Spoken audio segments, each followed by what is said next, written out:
रात का अंधेरा गांव के किनारे वाले पुराने जंगल में चांद की हल्की सी रोशनी पेड़ों के ऊपर से छनकर जमीन पर गिर रही थी और हर हल्की हवा के झोंके के साथ पत्तों की सरसराहट ऐसे लग रही थी जैसे कोई छिपा हुआ निगाहें गड़ाए तुम्हें देख रहा हो। गांव के लोग अक्सर कहते थे, इस जंगल में मत जाओ, वहां की हड्डियां जिनके ऊपर गई है सिर्फ मौत ही देती है। लेकिन आज 3 दोस्त अर्जुन, ऋतिक और रिया अपने मोबाइल में ऑनलाइन आने वाली डरावनी कहानियों और वायरल वीडियोज की वजह से साहसिक हो गए थे। चलो यार, बस थोड़ा अंदर चलते हैं, डरते क्यों हो? हाँ, बस थोड़ी तस्वीरें और वीडियो ले लेंगे, कुछ भी नहीं होगा। रिया का चेहरा थोड़ा गंभीर था, लेकिन उसने भी अंत में हाँ कर दी। जैसे ही वे जंगल के अंदर घुसे, मिट्टी की खुशबू और गीली पत्तियों की महक उनके अंदर एक अजीब सा उत्साह और डर दोनों भर रही थी। पग पग पर शाखाएं टूट रही थीं और उनके कदमों की आवाज जंगल में गूंज रही थी। ये जगह कुछ तो अलग है, देखो वहां वो सफेद हड्डियां। ऋतिक ने टॉर्च की रोशनी वही दिशा में मारी। सच में एक बड़े पेड़ के नीचे जमीन पर फैली हड्डियों की एक ढेर दिखाई दी। रिया का दिल तेजी से धड़कने लगा। हमें वापस जाना चाहिए, यह असामान्य है। लेकिन अर्जुन और ऋतिक ने उसे अनसुना कर दिया। उन्होंने हड्डियों के पास जाकर फोटो खींचना शुरू किया। तभी अचानक हवा में एक ठंडी चीख गूंजी जो सीधे उनके कानों में छेद करती हुई लग रही थी। तीनों दोस्त एक दूसरे को देखकर कांपने लगे। यह क्या था? शायद कोई जानवर, अर्जुन ने अपनी हिम्मत दिखाते हुए कहा, लेकिन उसके शब्द खुद पर भरोसा नहीं दिखा रहे थे। जैसे ही वे आगे बढ़े, उन्होंने देखा कि हड्डियों के बीच से एक पुराना फटा हुआ लिफाफा निकला। अर्जुन ने उसे उठाया। लिफाफा अंदर से कागज से भरा था, जिस पर कुछ अजीब चिन्ह और अद्भुत रेखाएं बनी हुई थीं। यहाँ से तुरंत निकलें, अब बस मजाक नहीं, यह कुछ खतरनाक है। लेकिन अर्जुन ने कागज खोलकर पढ़ना शुरू कर दिया। जो भी इस जंगल में आता है और हड्डियों को छूता है, वह कभी वापस नहीं लौटता। तीनों के हाथ कांपने लगे। जंगल की हवा अचानक और ठंडी हो गई। पेड़ों की शाखाएं जैसे खुद ब खुद हिलने लगीं। दूर कहीं से हंसी की आवाज आई, एक हंसी जो मानव जैसी थी। हमें वापस जाना चाहिए, अब बहुत देर हो चुकी है। लेकिन जैसे ही वे पीछे मुड़े, उनका रास्ता साफ जंगल की पगडंडी से हटकर कहीं अंधेरी झाड़ियों की ओर मुड़ गया था। वे घूम कर देखा और दिल थाम लिया। पगडंडी गायब थी।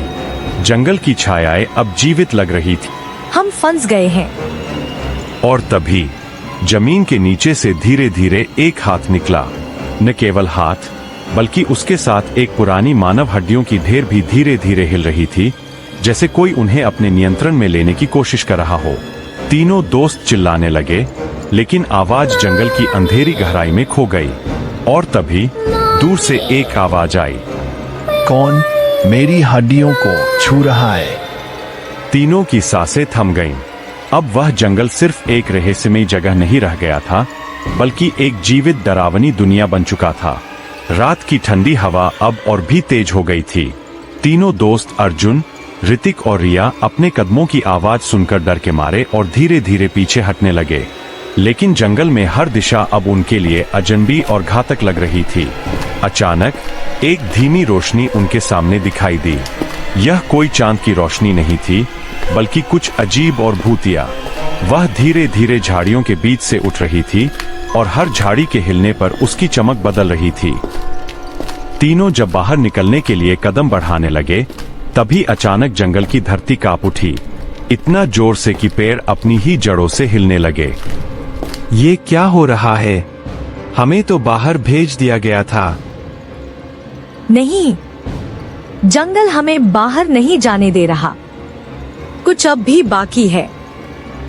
शाप टूटा नहीं है, बस तुम्हें मौका मिला है।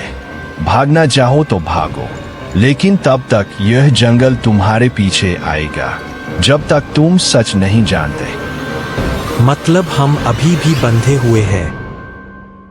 आवाज धीरे धीरे पास आने लगी। पेड़ों की छाया लंबी होती गई और एक आंधी जैसे ठंडे झोंके के साथ अघोरनाथ सामने प्रकट हुआ।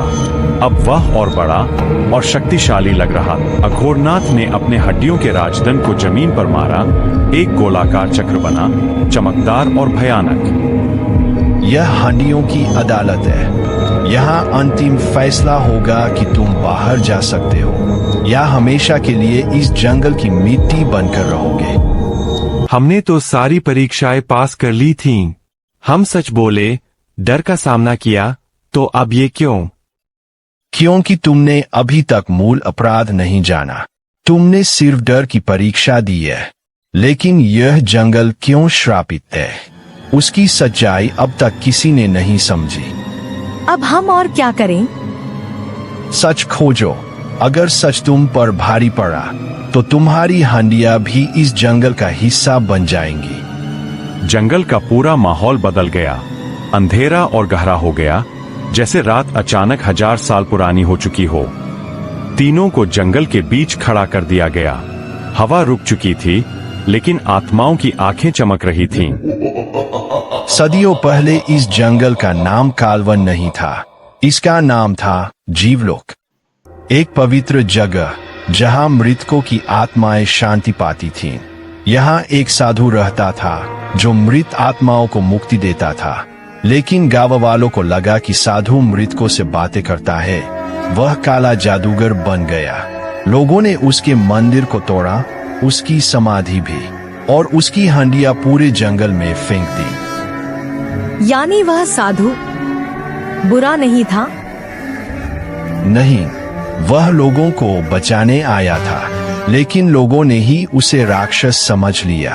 और तब उसने आखिरी सांस लेते हुए कहा, मेरी हंडियां जहां जहां गिरेंगी, वहां वहां मौत बसेगी। और तभी जंगल की जमीन का रंग बदल गया। हड्डियां खुद ब खुद जमीन से बाहर आने लगीं।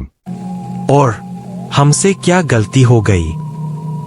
तुमने उस हंडी को उठाया जो साधु की असली आत्मा को बांध कर रखती थी। जब तक वह हंडी अपनी जगह वापस न पहुंचे, जंगल मुक्त नहीं हो सकता।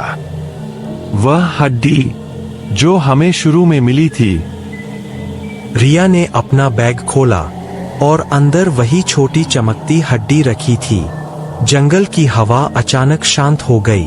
आत्माएं एक साथ झुक गईं।